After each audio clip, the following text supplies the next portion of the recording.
CM జగన్పై హత్యాయత్నాన్ని ఖండించారు MLA అబ్బాయి చౌదరి. సీఎం జగన్కు ప్రజల నుంచి వస్తున్న ఆదరణ తట్టుకోలేకే ఇలాంటి కుట్రలకు పాల్పడుతున్నారని మండిపడ్డారు. రాజకీయాలు హుందాతనంతో ఉండాలంటున్న అబ్బాయి చౌదరితో మా ప్రతినిధి Raju face to face. CM YS జగన్మోహన్పై హత్యాయత్నం కూడా జరగడంతో రాష్ట్ర వ్యాప్తంగా సంచలనం లేదని చెప్పొచ్చు. దీనికి సంబంధించి మనతో మాట్లాడేందుకు దెందులూరు ఎమ్మెల్యే అబ్బాయి చౌదరి ఉన్నారు. సార్ చెప్పండి, ఏమేమి చూస్తారు? ప్రజాదరణ చూసి ఓర్వలేక ఇలాంటి దాడులకు తెగబడుతున్నారు అనుకుంటారు. ఏం చూస్తారు? సీఎం లాంటి వ్యక్తి పైన ఇట్లా కుట్రపూరితంగా దాడులు చేయడం ఏం చూస్తారు? ఈరోజు నిజంగా చాలా బాధ వేస్తూ ఉందన్న. ముందుగా మా జననేత మా ముఖ్యమంత్రి జగన్మోహన్ రెడ్డి గారు చేస్తున్నటువంటి బస్సు యాత్రలో ప్రజల నుంచి వస్తున్నటువంటి ఆదరణను తట్టుకోలేక ప్రతిపక్షాలు చేసినటువంటి కుట్ర.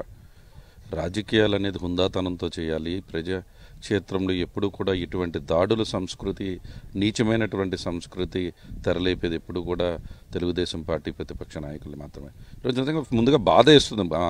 ముఖ్యమంత్రి గారు అదే ఇక్కడ తగిలినటువంటిది కొంచెం పైన తగిలితే ఏంటి పరిస్థితి, కొంచెం కింద తగిలితే ఏంటి పరిస్థితి అని నిజంగా నిన్నటి నుంచి కూడా మా అందరికీ కూడా నిద్ర కూడా పట్టట్లేదు సరిగ్గా. ఎందుకంటే అంత బాధ వేసేటువంటి సమయం. నిజంగా దీన్ని తీవ్రంగా ఖండిస్తూ ఉన్నాం. ప్రతిపక్షాలు ఏదో దీన్ని చూసుకుని విర్రవీగుతూ ఉంటే వాళ్ళకి ఖబర్దార్ చెప్తూ ఉన్నాం, మీరు ఇటువంటి నీచ సంస్కృతికి మీరు వెళ్ళేటట్టయితే ఈ విధమైనటువంటి ఇప్పుడైనా మారండి. ఇప్పుడైనా సరే, ఇప్పుడైనా కూడా రాజకీయం చేస్తే మేము హుందాగా మేము 5 సంవత్సరాలు మేమేం చేస్తామో చెప్తాం, రేపు వస్తే మేమేం చేస్తామో చెప్తాం. మీరు అదే చెప్పి జనాల్లోకి వెళ్ళండి. అంతేగాని ఈరోజు జనాదరణ, ప్రజాదరణ, ప్రజలు ఈ రోజున పెద్ద ఎత్తున గౌరవ ముఖ్యమంత్రి గారి యొక్క బస్సు యాత్రకు వస్తూ వాళ్ళని ఆశీర్వదిస్తూ ఉంటే ఓరవలేక ప్లాన్డ్గా ఈరోజు మీరు నిజంగా ఇది ప్లాన్డ్ అటాక్గా అనిపిస్తూ ఉందన్న. ఎందుకంటే ఈరోజు అక్కడికి బస్సు రావటం ఏంటి, ఆ పక్కన 200 మీటర్ల దూరంలో తెలుగుదేశం పార్టీ కార్యాలయం ఉన్నటువంటి అక్కడ మీటింగ్స్ అవి కూడా జరిగినాయి అంటూ ఉన్నారు. ఎంతో ప్లాన్డ్గా ఈరోజు షార్ట్ గన్ యూజ్ చేసి మరి ఈరోజు దాడి చేశారన్నటువంటి అనుమానాలు కలుగుతూ ఉన్నాయి. నిజంగా ఇటువంటి నీచ సంస్కృత రాజకీయాలు చేస్తున్నటువంటి చంద్రబాబు నాయుడు అంటే గుర్తుపెట్టుకోండి, ఇది కరెక్ట్ పద్ధతి కాదు. మేము ఇదే పద్ధతిలో మేము కూడా వెళ్ళాలి అనుకుంటే ఏంటి మీ పరిస్థితి అనేది మీరు అర్థం చేసుకోవాల్సినటువంటి పరిస్థితి. కానీ సమన్వయం పాటించాలనేది మా ముఖ్యమంత్రి గారు కోరారు. కాబట్టి ఈరోజు మా ముఖ్యమంత్రి గారు అందరూ సమన్వయంతో ఉండండి, ఇది కావాలని ప్రతిపక్షాలు చేస్తున్నారు.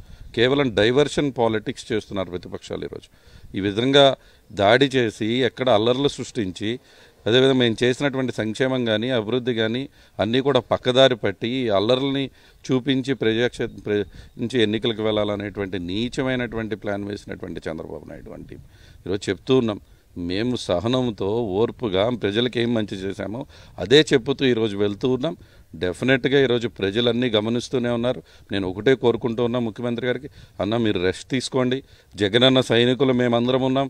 మొత్తం రాష్ట్రంలో ఉన్నటువంటి జగనన్న సైనికులు అందరూ కూడా డోర్ టు డోర్ తిరుగుతాం. మనం గెలవబోతూ ఉన్నాం.